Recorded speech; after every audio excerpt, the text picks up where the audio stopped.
Hi, Amanda. How are you doing? I'm good. I'm just chilling. How are you doing? Sure, just chilling. I am on campus today. If you can't tell, this is not my man cave. I Although see it'd be pretty that. sweet if it was my man cave. Okay. I'm in the new Carmona College of Business. I'm in the stock trading room, the Bloomberg room, and this is an actual room that business students get to use and learn all the fancy ways that they can make money and that I have no clue about. But it's pretty cool. And I snuck on campus. I shouldn't say I snuck on. I've been on campus working. I've got my mask. Don't worry. Nest plan. Nest plan. There's nobody in this room, so I can take it off. But I'm on campus today, so I thought this would be kind of cool to go and check out. So, It is cool. I walked through there and it was mind blowing how nice it is.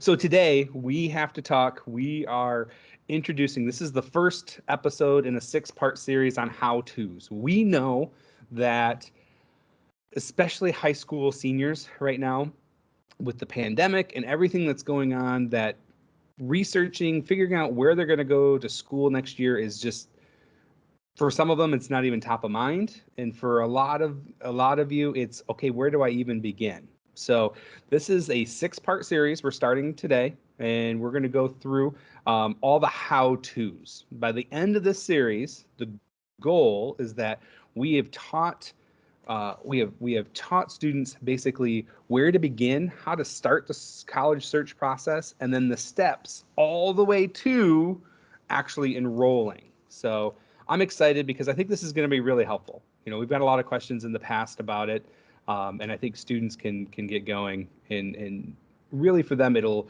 be a helpful tool because a lot of them aren't even in their schools, and those that are in school, the last thing they're thinking about is going to talk to someone about how to get started, right? So, Mm-hmm. For so sure. I'm pretty excited. I think this will be a good series. I know I'm going to ask you lots of questions about your college journey because we've talked before, and it was a strange one. Let's be real, It's but not it's that good. strange. It's not that strange, but I could have helped from the very beginning. That's what I do. Yeah. So let's jump right into it. Where do you want to begin? First, how do you start?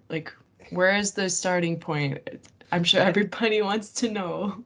that is the number one question I get all of the time. Is like, how do I even begin? Right? Where do I start?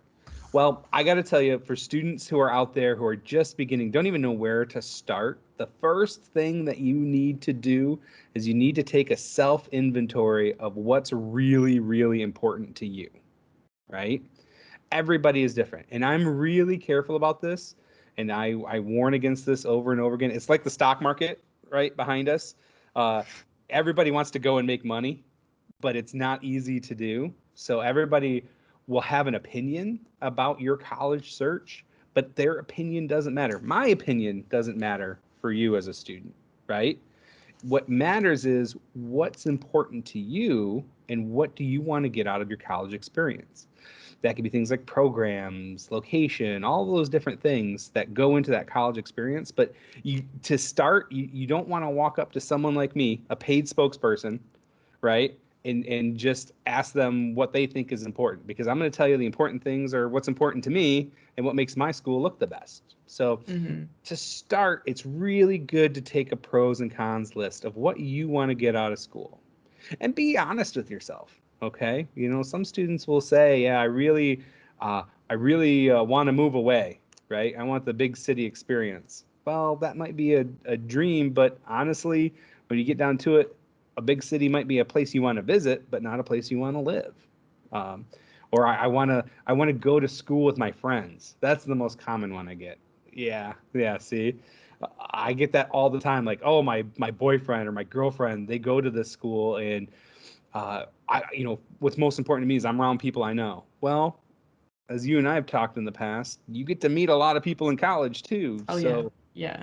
the the friends you have now, they're looking for their own experience. Now, maybe you guys want the same things, and you'll end up at the same place. Great. Well, you have to figure that out for yourself. So to start, I would say take a self inventory. Take a really good look, write it down on paper, or type it in your phone. Okay, let's be real. Okay, I'll write it down right now. So, inventory. I want students to write down exactly what's important to them first, because once we figure that out, then we can start moving on to some of the next steps. So, For sure. And then like what type of questions would you ask? Like someone like yourself or like other students? well, now that you got your list, you have your list of the important things to you, you got to learn how to ask questions about this list. Here's what not to do. Let me start with that first. You absolutely shouldn't walk up to someone like me, a paid spokesperson, right? 10-time tailgating champion. Okay, so let's it's kind of a big deal. Don't walk up to someone like me and ask how good is your anything, because I'm I love SVSU, right? You're I'm a gonna say it's two-time. the best. Oh, I'm going to use the word awesome. It's awesome or amazing. I always joke. It's amazing how many amazing universities have all these amazing programs that are just amazing. Oh And then my they don't God. they say that, we say that, and then we don't tell you anything, right? It's like, okay, sorry, I keep referencing the stock market, but it's like looking at the Costco that's going across here and seeing that it's green and going, okay, maybe I should buy that. Well, yeah, it Right. looks good right now, but what goes into that cost? What goes into that price? So for colleges, you got to flip the switch just a little bit. Don't walk up and ask how good is anything. Walk up to someone like me and ask how what makes your program different. I love that question because you're still going to let me say amazing things, right? I'm still going to make it sound good. 10-time tailgating champion, okay? Oh my God. but but now you're forcing me to give you some very specific details. And those details, Oh my God. three, Come on, Nick. well, my phone's here and it's connected to my laptop. So Oh, it's cool. yeah, so for by just changing the question to what makes it different, you're forcing me to give you details about it, right? So Mhm. instead of me saying we have an amazing business program, I'm going to tell you, hey, look at some of the facilities. We're in a Bloomberg trading room, and by the way, the average class size for the whole university is only 21 students, and none of the classes here are taught by grad assistants or teaching assistants. Those are all good things, but at least now you force me to give you some details. So when it comes to what types of questions you ask, take a really good look at that list of what's important to you and find someone like me, find a professional at that institution, any of the schools you're interested in, and ask them what makes it different, because we're going to have lots of good things to say, right? But it's really really important that you find that and try to make that a priority for you as you go through and look. For sure. And then to build on top of that, what is the best resource to like go to while you're exploring for colleges? Is it like the advising center or admissions? Like, Awesome. You ready? Your best resource is always, if you're researching a college, it's always talking to the experts. We talk about that a lot here at SVSU. I'm a generalist. I'm an expert in SVSU. So you start with me. You start with an admissions counselor, right? But then maybe you have a very specific. Oh, I know. I had a really good question yesterday from a student about chemistry. I'm not chemistry. I'm not good at chemistry, right? I mean, I just that was a science that I did okay in chemistry in college. I got a good grade in class, but it wasn't my major. I connected that student with the department chair of the chemistry program. She's amazing. I don't give her a shout out right now, but she's amazing. And she will actually sit down and she'll talk to that student and say, okay, here are the different careers that my students are going into, what we're working on currently, and give a lot more expert advice about that. So your best resource is always your experts. Here's your, and you didn't ask this, but I'm going to tell you anyways. That's just how I roll, right? You're used It's to it. okay. I love information. Keep giving it to me. Here's the second part. Do not, do not trust anybody without facts, and always keep people's intentions in mind, right? I say that because parents are a great resource, right? I'm a parent. I got two kids. I would do anything for my children. I also know that I want my kids to go to SVSU because I had a great experience. Maybe it will be the right fit for them. Maybe it won't, right? But I'm going to have intentions behind the advice that I give.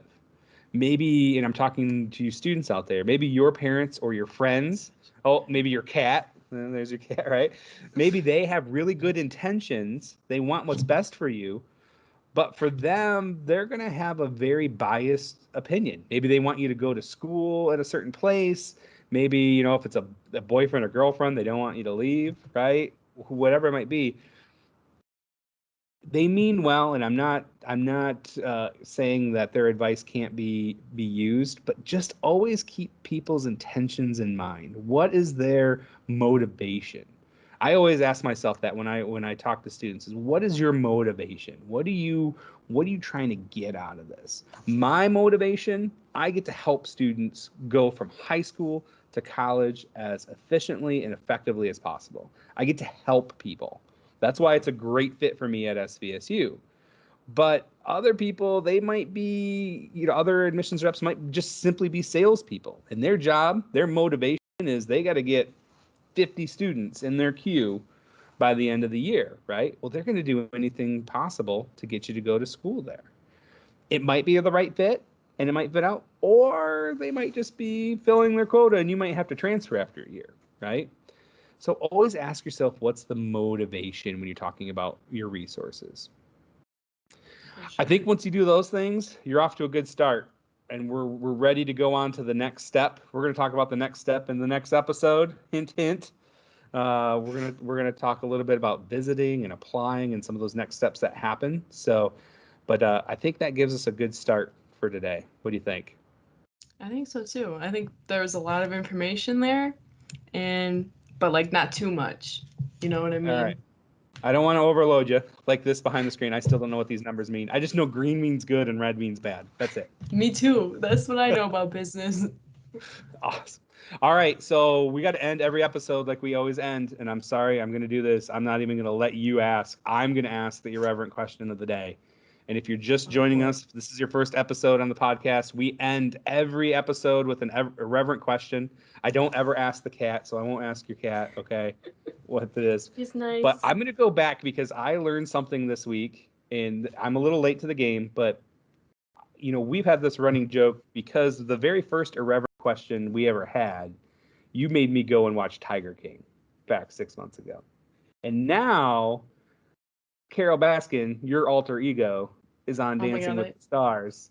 I saw that So, and I cringed. so, oh, cringe, yeah, because it's you. Carol Baskin. If anything happens to me, it was Amanda.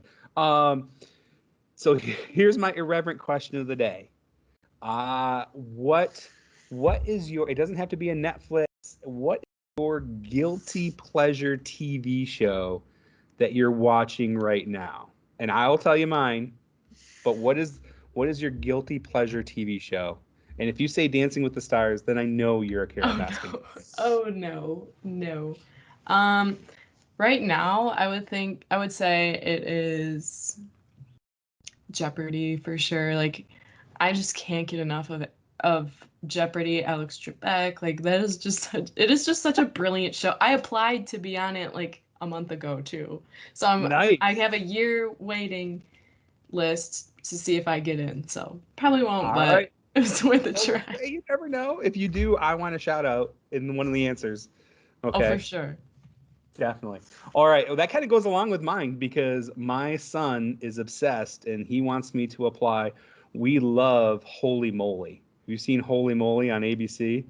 It's a it's a mini golf game show, and my son is 5 and he loves mini golf. So we pretend we make Holy Moly holes in our basement back in the man cave, and we always have funny things that we have to do in order to do that. So they're having an open casting call right now, and I'm going to try to get on Holy Moly. All right. Interesting. I might try too. I might You have to will. check it out.